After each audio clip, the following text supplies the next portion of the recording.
হতভাগ্য পিতা মাতা, আমরা ব্রাহ্মণ করে জন্ম নিয়েছি, আমাদের ভিক্ষা করার ভিত্তি, কিন্তু আমাদেরকে এই গ্রামে গঞ্জে কেউ মুঠো চালও ভিক্ষে দিল না, একটি পয়সা আমরা ভিক্ষা পেলাম না। কিন্তু কিভাবে আমরা এই পুত্র সন্তানের মুখে অন্ন তুলে দিতে পারবো? বসুন্ধরা, বসুন্ধরা,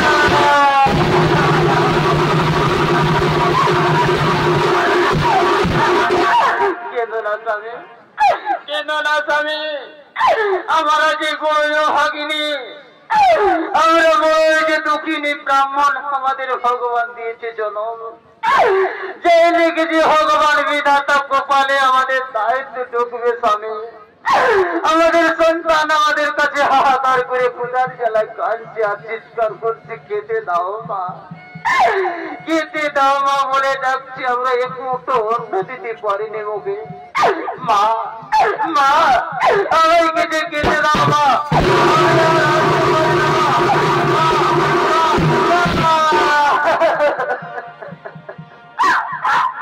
বাবা, ওরে পুত্র, তুই কেন মাটিতে পড়লি বাবা? একটু জল দিয়েছিলি বাবা, কিন্তু সে পর্যন্ত আমার দিতে পারিনি। পুত্র, একবার মা মা বলে ডাকলে পুত্র,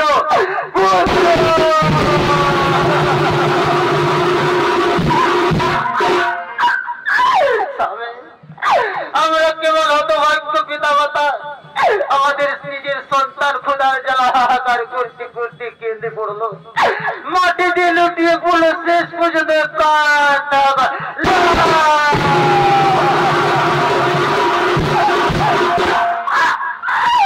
বসুন্ধরা, এইটা আমাদের বিধির বিধান, আমাদের রাধা গোবিন্দের লীলা।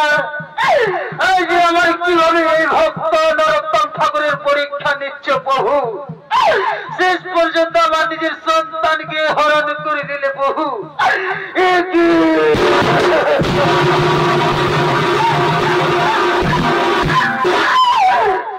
আর কাঁদবো না, আর কাঁদবো না, আমি নিয়ে যাবো নিজের সন্তানকে মহাশ্মশানে সৎকার করতে সেই কলাই নদীর তীরে।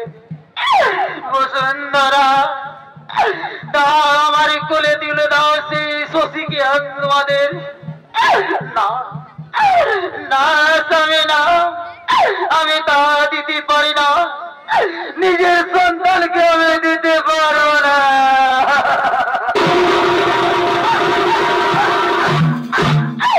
আমি যে দুধ পান করে বড় করেছিলাম, দুধের পূর্ণ, এই যে আমি 10 দিন 10 মাস গর্ভ ধারণ করেছিলাম, সেই পুত্রকে আমি কিভাবে তোমার হাতে তুলে দিব? যাও সেই নদীতে সৎকার করে এসো স্বামী। না না, আমি করবো না, না না।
আমার পুত্র আমায় ছেড়ে চলে গেল।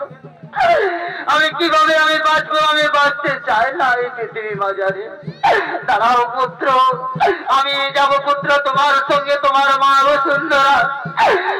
পুত্র না।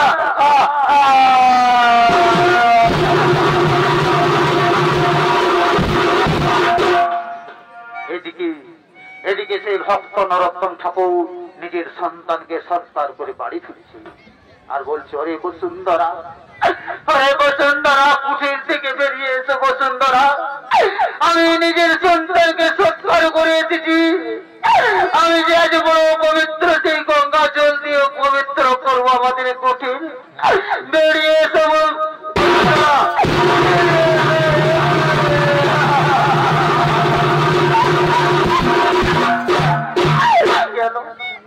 কেন তুমি মাটিতে পড়েছো বসুন্ধরা? কি হয়েছে একবার আমায় কথা বলো। আমাকে একবার স্বামী বলে হাহাকার করে ডাকো বসুন্ধরা।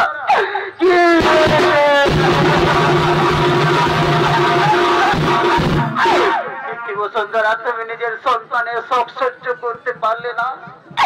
আমি এমন হতভাগ্য পিতা, আমি নিজের বুক ছিঁড়ে আমি কাউকে দেখাতে পারলাম না। আমি বুকের যন্ত্রণা বুকে সহ্য করলাম।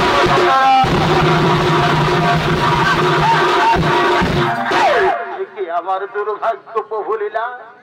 আমাকে মাত্র এলাম আমি নিজের সন্তানকে সৎকার করে। আমার নিয়ে যেতে হবে সেই আমার স্ত্রী বসুন্ধরাকে সেই কোলায় নদীতে সৎকার করার জন্য। আর আমি কাঁদবো না, আর আমি কাঁদবো না।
আমি কিভাবে এই নদী পারাপার হব?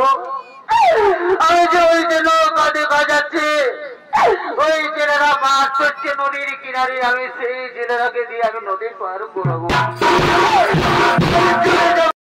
আর এদিকে সেই জেলেরা ভাই দু ভাই জীবন আর জীবন এই কলাই নদীর তীরে মাছ ধরার জন্য ধীরে ধীরে করেছেন আগামা।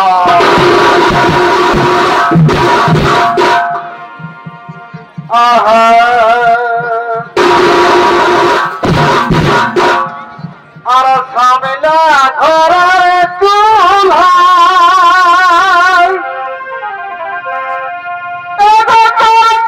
নাই কোন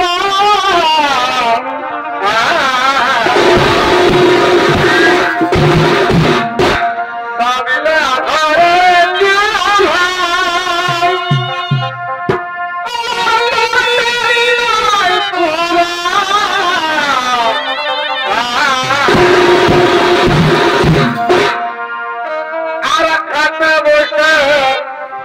মাজলি বইব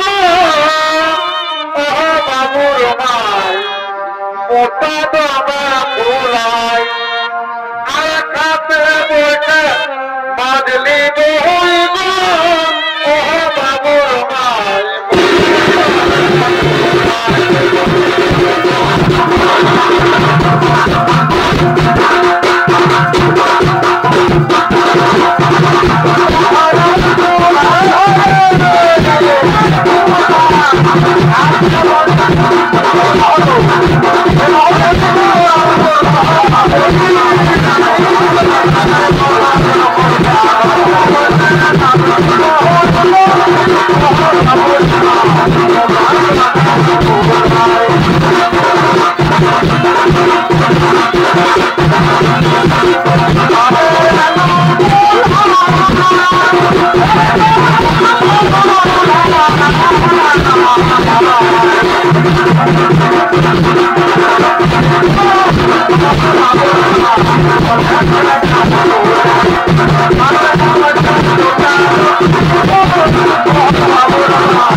বুঝাতে পারলি না রোজে একবার করে বলি সন্ধ্যার সময় যে ভোরে যাবো রে তুই ভালো করে তৈরি হয়ে থাকবি আজ মাছ ধরতে হবে বড় বড় মাছ না হলে সালা ঘরে লোক দমে গাইবে পরব তিহার আসছে যদি বেশি পয়সার দরকার আরে কোথা গেলি রে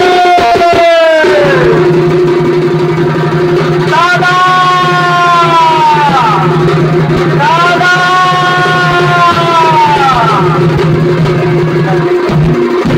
দেখ মাছটা কোন দিকে পিছাইলো দেখ ইয়ার সঙ্গে আর পারি নাই চলো ঠিক আছে ভাই জলদি আরে ভাই জামা করে বেলা উঠে যাচ্ছে জলদি করে এই নদীতে মাছ ধরতে হবে অন্য কেবল মাছ লান্দে ধরে নেবে চলা চলা দু ভাই মিলে জয় মা বিশ্বহরি নাম নিয়ে আমার জানা থাকি দেখি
পাশে বড় মাছ লাগিয়েছে নাকি রে শালা জালটা তোমরা খটখটাচ্ছে রে কোথা গেলি রে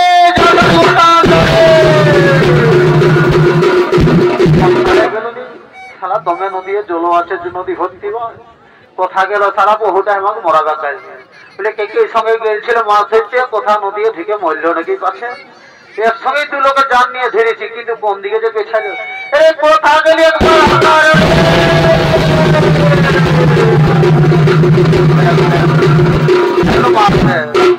পাশে জলে ডুবেছে নাকি পাশে খত আছে তোমার দেখি একবার দেখি কোথা গেলি রে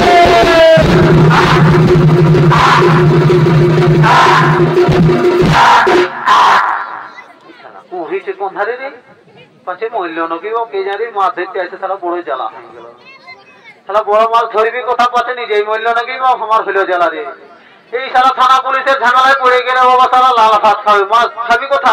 লাল ভাত খাওয়াবে।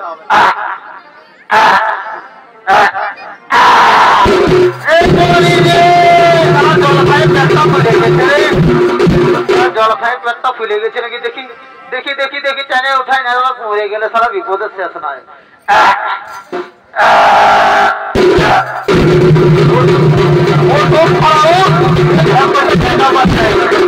চল চল হ্যাঁ যদি নাই জল খাই চল না আর পাচ্ছি না দাদা রে। বড় কষ্ট রে অত বড় পাথরটা যা লাগেছে ভাই রে।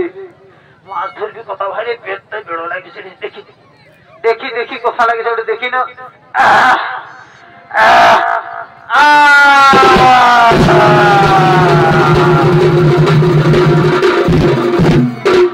মরে গেল নদীর পাশে রে কে যাক। দেখি এবার হাত লাইটে চাড়িয়ে পালায় বাবা।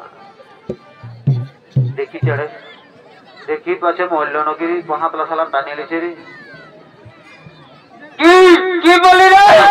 আমি মরে গেছি? বাবা বাবা তোর বেড়ে মজা রে। তুই সালা একাই মাছ লালবি কথা গেলি দেখি তোকে না না রে ভাই আমি একাই ভাবে চাই না। আমি একাই ভাবতে চাই না। এই ধারে নরোত্তম ঠাকুর আসছে। এই ধারে নরোত্তম ঠাকুর আসছে। এই নরোত্তম ঠাকুর আসছে দেখি কি বলে। ওরে ভাই দিব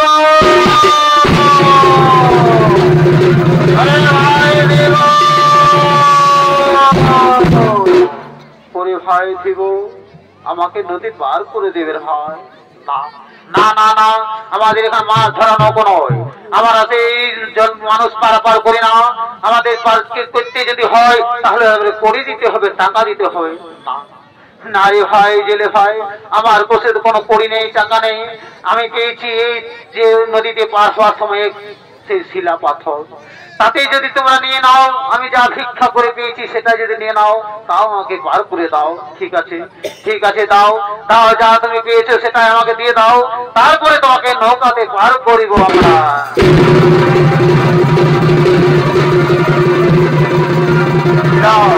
চলো চলো নৌকায় চাপো, চলো নৌকায় চাপো, চলো আমরা নদীতেই পার করিব।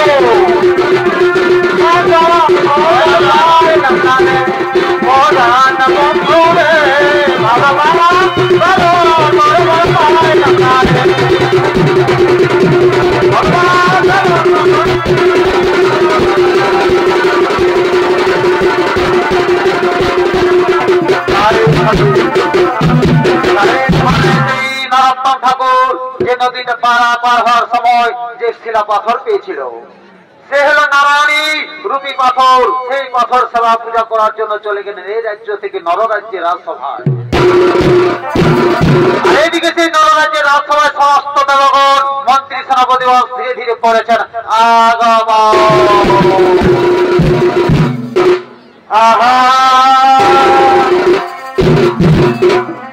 আরে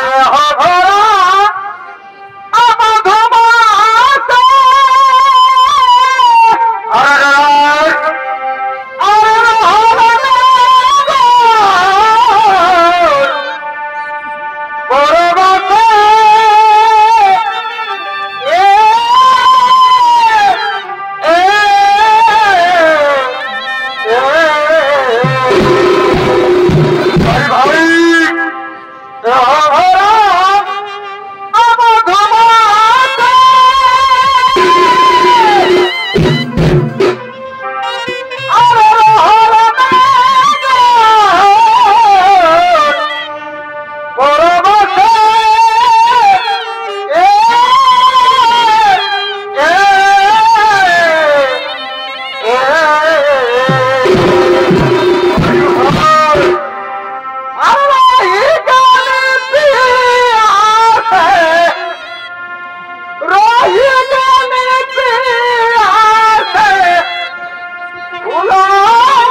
তাই তখন সেই নররাজ্যের রাজসভায় সমস্ত মন্ত্রীগণ নৃত্যকরণ করার জন্য স্বর্গের অপ্সরীগণ ধীরে ধীরে করেছেন আগমন।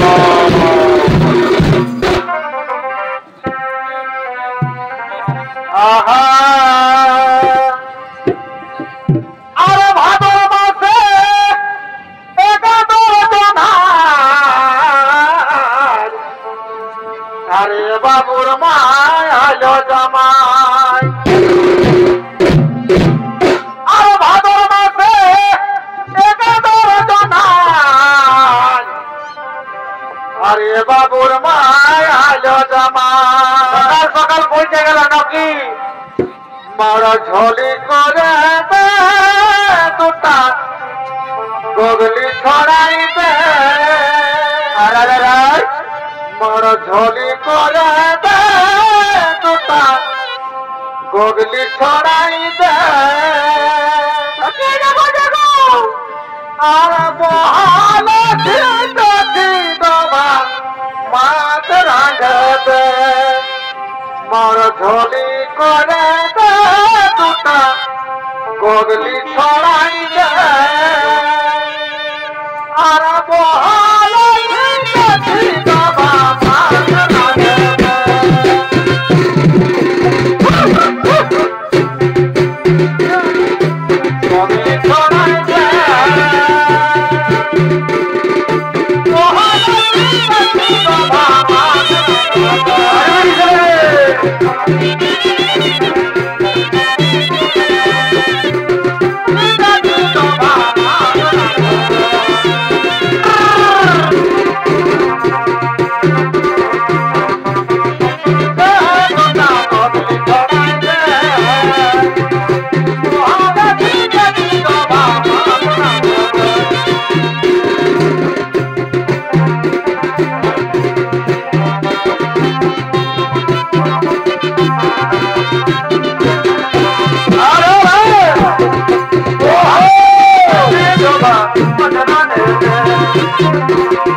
আলু ভাই করে ফুল কপির যে বনটা বাজারে চলছে ধনী তোরেই না আলু ভাই করে ফুল কপির যে বনটা বাজারে চলছে ধনী তোরেই না তোকে দেখে তোর কিতে মনে তোর করে আছি তোকে দেখে তোর কিতে মনে তোর করে আছি তোকে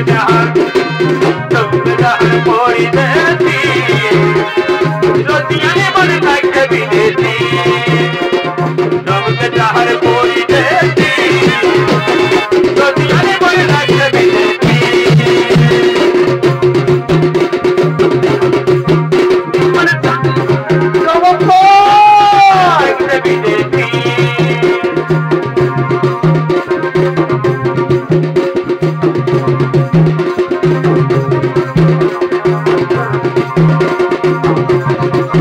Happy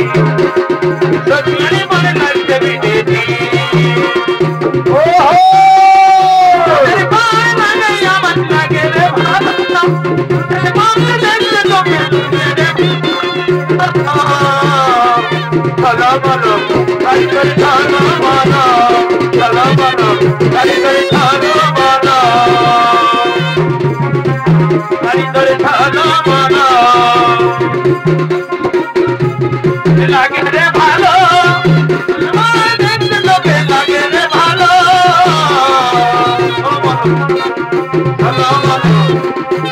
তারি তারি ঝালো মানো ঝালো মানো তারি তারি ঝালো মানো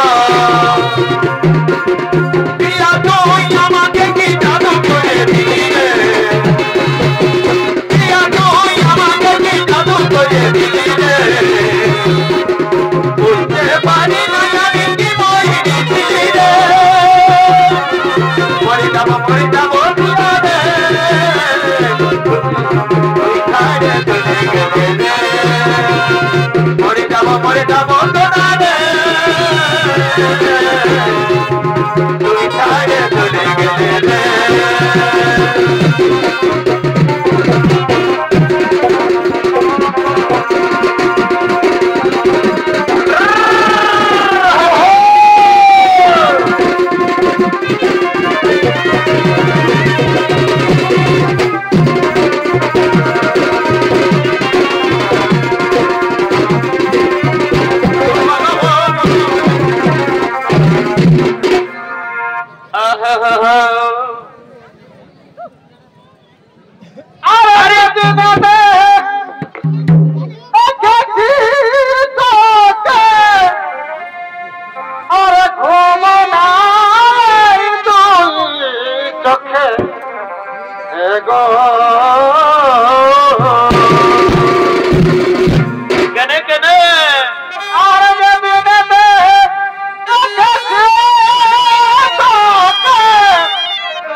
আমাদের রাজ্যে কি কিনে হরিনাম সংকীর্তন গুণগান হবে না মহারাজ?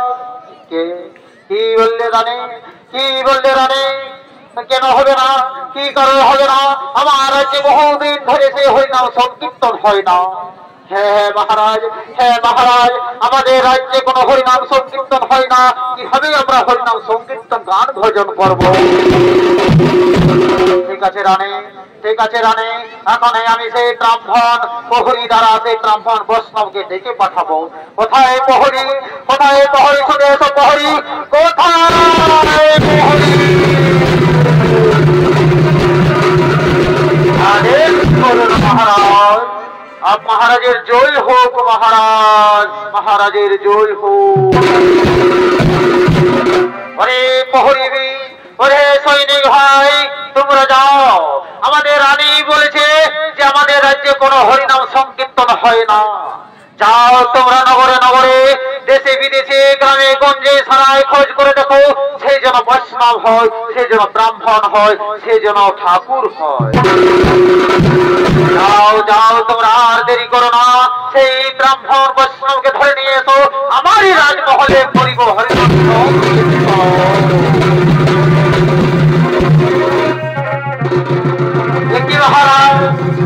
মহারাজ, আমরা সারায় তন্ন তন্ন করে খুঁজলাম, কিন্তু কোথাও আর কোন ব্রাহ্মণ বৈষ্ণবকে দেখতে পেলাম না।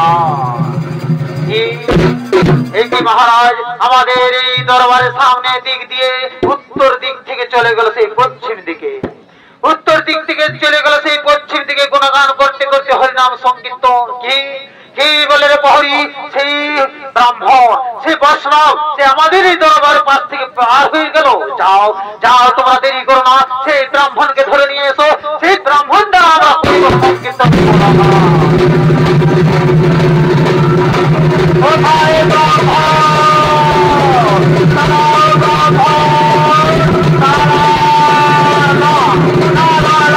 আমি যেতে চাই না।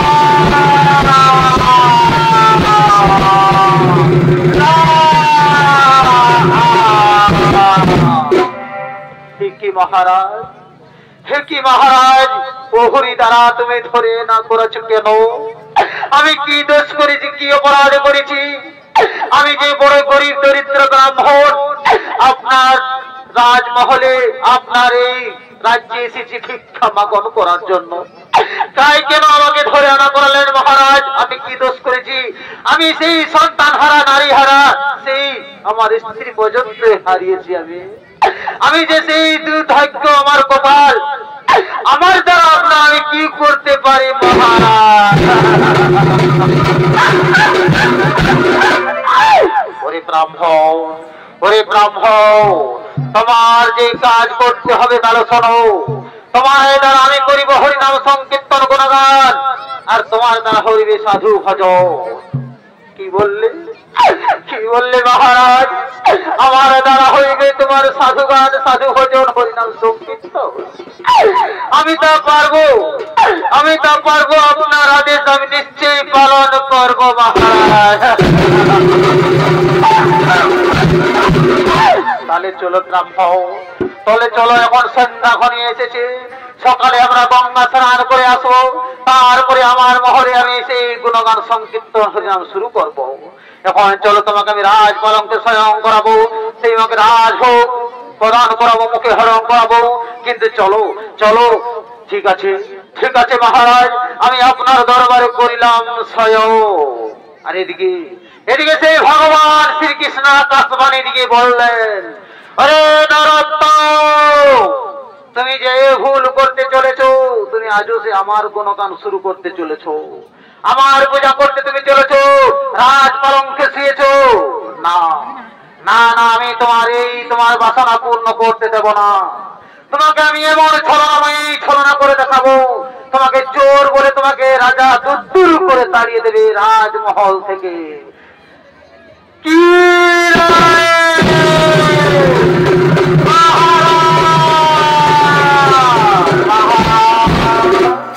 তাহলে কি সত্যি সত্যি আমার গলার সেই গুজমতি হার চুরি হয়েছে মহারাজ? কি কি বললে রানী, কি বললে? তোমার সেই গলার গজমতি হার চুরি করেছে?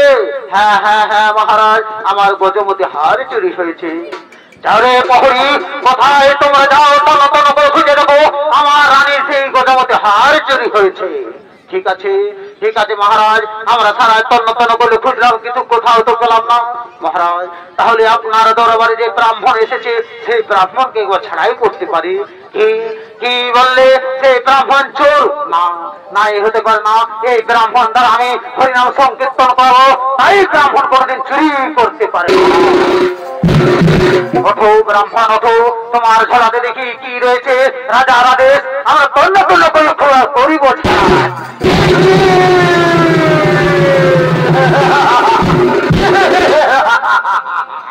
মহারাজ মহারাজ, বলেছিলাম না আপনাকে সেই ব্রাহ্মণ কিছু না কিছু চোর হতে পারে।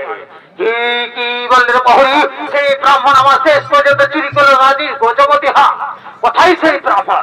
কোথায়? না না না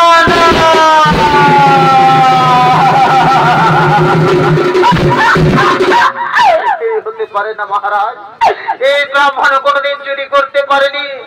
সেই গরিব দরিদ্র ব্রাহ্মণ ভিখারি ব্রাহ্মণ কিন্তু কোনদিন চুরি করতে পারেনি। না না না, তোমার কোনো দয়া নেই, কোনো মায়া নেই, তুমি শেষ পর্যন্ত চুরি করলে। তোমার হাত যদি আমি সেই জল্লাদের হাতে তুলে দেবো, আর সেই হাত করে তোমাকে গঙ্গা জলে ভাসিয়ে দেবে।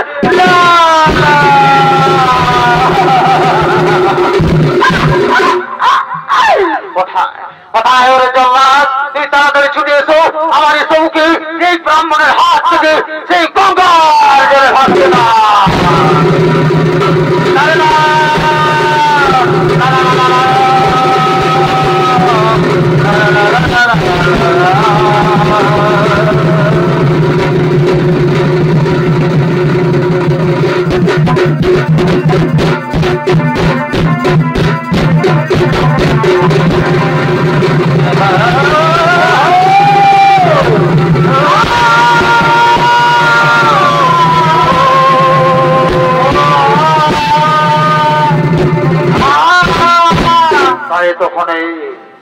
তখন এই নররাজ্য মহারাজের আদেশে জল্লাদ করেছে আগমন।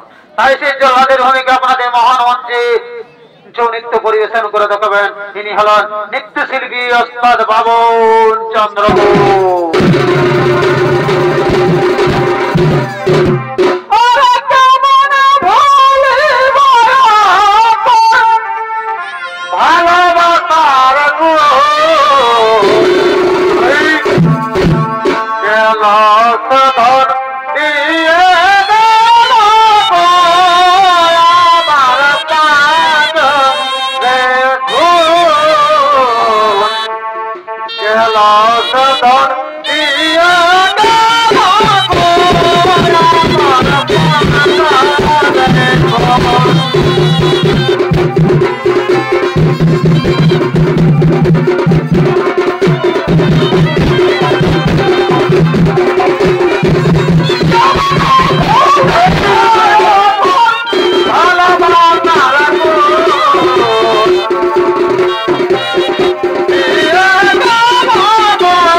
ঠিক আছে মহারাজ, ঠিক আছে মহারাজ, আমি এখন সেই জল্লাদ হয়ে আমি সেই ব্রাহ্মণের হাত থেকে সেই গঙ্গা জলে ভেসে দেবো। কোথায় ব্রাহ্মণ? আমার ব্রাহ্মণ কোথায়? কোথায় ব্রাহ্মণ? আমার হাত পেতে না।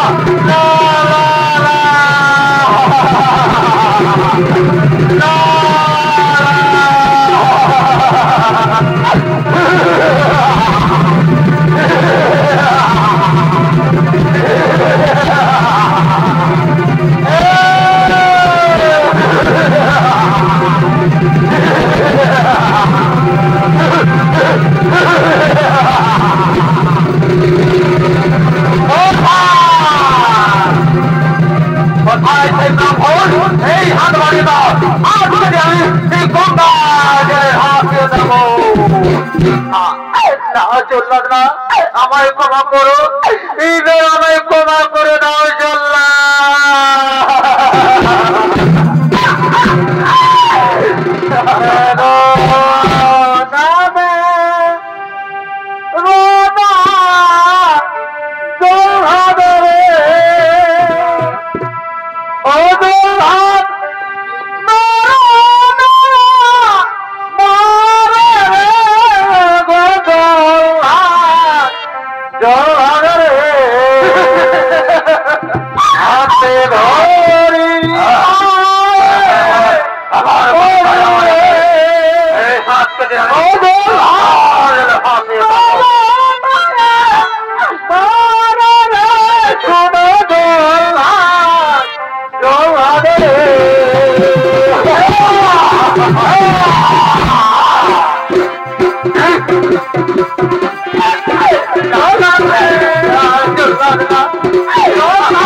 দাও তোমার সামনে দিকে, সেই হাত কেটে আমি গঙ্গার জলে ভাসিয়ে দেবো।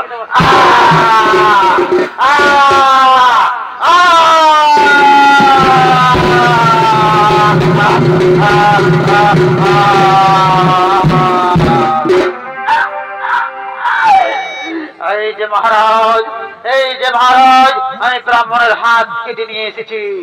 এই বেলার জল্লাদ, এই ব্রাহ্মণের হাত কেটেছো, এই রক্ত আমার রাজমহলে ফেলাবে না।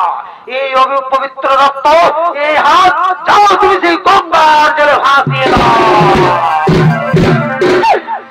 মহারাজ, মহারাজ, শেষ পর্যন্ত আমি এমন কি অপরাধ করেছিলাম যে আমার হাত কেটে নিলেন মহারাজ? আমার এই জোলাটা দিয়ে দাও আমার গোলাতে, আমি রাজ্যে আর থাকতে চাই না মহারাজ। চলো রানী, চলো রানী, এখন আমরা এই রাজ্য থেকে চলে যাবো সেই অনন্তপুরে। আর আমরা এই রাজ্যে আর থাকবো না। এই রাজ্যে সে হরিনাম করতে গিয়ে সেই ব্রাহ্মণ ভক্ত কৃষ্ণ নরোত্তম শেষ পর্যন্ত আমায় চুরি করলো রাজমহলে। আমি এই রাজ্যে আর থাকবো না। চলো রানী, আমরা চলে যাই সেই অনন্তপুরে।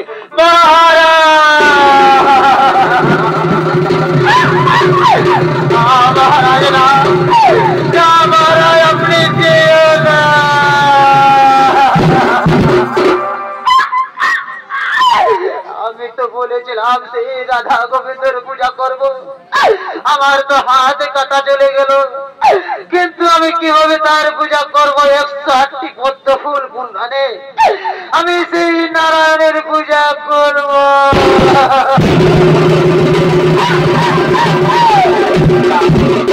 না, আমি আর কাঁদবো না। আমি চলে যাব সেই পদ্ম সরোবর কমল বনে, আর সেই পদ্ম সরোবরে গিয়ে আমি পদ্ম ফুল তুলে আনবো, আর সেই পদ্ম ফুল আমি মুখ দিয়ে তুলবো, আর আমি নিয়ে আসি হরি শ্রী শ্রী গোবিন্দর পূজা করবো। আমার তো হাত নেই, আমি মুখ দিয়ে তুলবো। তাই দিকে ভক্ত নরোত্তম ঠাকুর সেই মুখ দিয়ে তোলার জন্য চলে গেলে সরোবরে পদ্ম ফুল তুলতে। আর পদ্ম ফুল তোলার সময় যে পদ্ম ফুলের কাঁটা, সেই কাঁটায় ভক্ত নরোত্তমের মুখ ঝরঝর হয়ে রক্তে। সেই রক্ত দেখে ভগবান শ্রীকৃষ্ণ বৈকুণ্ঠপুরীতে থাকতে না পেরে এলেন সেই পদ্ম সরোবরে, আর বললেন, ওরে ভক্ত নরোত্তম, ওরে ভক্ত নরোত্তম, ওরে ভক্ত নরোত্তম, এসেছেন রাধা গোবিন্দ, এসেছেন বহু। আপনার পূজা সেবা করার জন্য আমি হারালাম আমার সন্তানকে, হারালাম আমাদের স্ত্রীকে, আর এসেছিলাম আমি নররাজ্যে। সেই রাজ্যে রাজা আমার হাত কেটে দিল, কিন্তু আমি তবু এই কলিযুগে আমি রাধা গোবিন্দের করিব পূজা।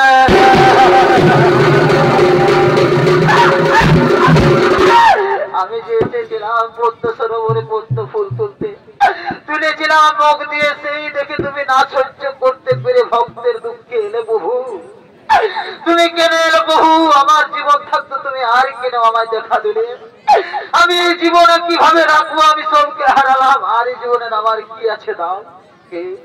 কি বলে রে ভক্ত, কি বলে রে ভক্ত, যে তুমি যা দেখালে যা করিলে এই জীবনে তোমার আর কেউ করতে পারবে না। এই কলিযুগে ভক্ত নরোত্তম ঠাকুর তোমার নাম থাকবে রে বৎস নরোত্তম। আমি তোমাকে এখানে আমার পূজা করো, আমি তোমার সসম্মানে করিব সমর্পণ। ঠিক আছে প্রভু, আমি তাই করিব সমর্পণ। ও নমঃ কৃষ্ণায় নমঃ নমঃ নমঃ নমঃ।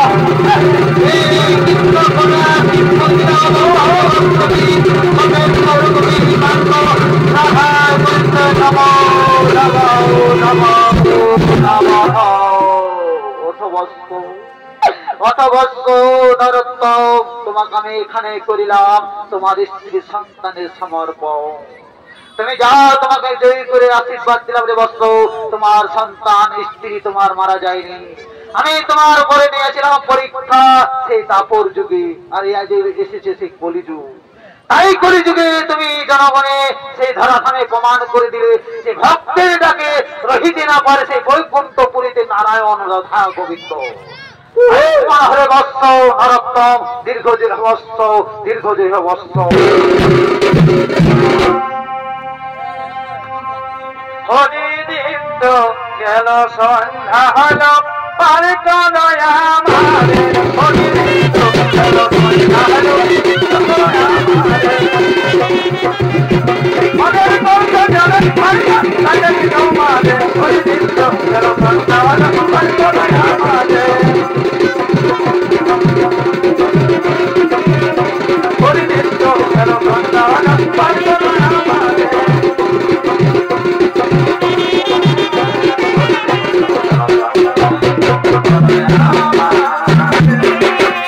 নমস্কার নমস্কার শুভ সমাগত দর্শক মন্ডলী।